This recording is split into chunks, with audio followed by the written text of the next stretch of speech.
But now notice what David does with a parable of Jesus that has nothing whatsoever to do with budgets. By the way, that's in the parable of the talents. You remember the story Jesus told? The guy who didn't manage well.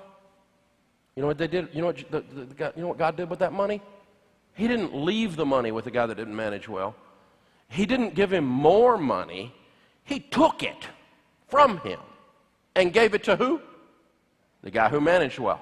And then the scripture says, when you are faithful in the little things, you will be given more to manage. This is how the gospel gets lost in the shuffle, folks. In Matthew 24, Jesus is teaching his disciples about his second coming, saying that no one knows the day or the hour.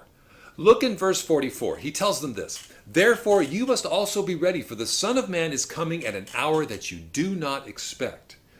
In chapter 25, Jesus gives them a parable of the wise and foolish virgins and says at the end of that parable, watch therefore, for you know neither the day nor the hour.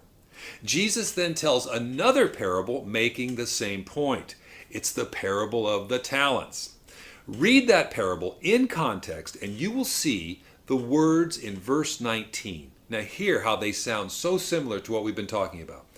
Verse 19, after a long time, the master of those servants came and settled accounts with them.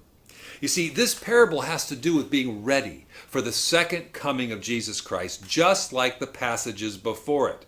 But here, David misuses it to teach personal financial responsibility with no concern for its true meaning, while the senior pastor, Kenton Bashore, apparently looks on approvingly.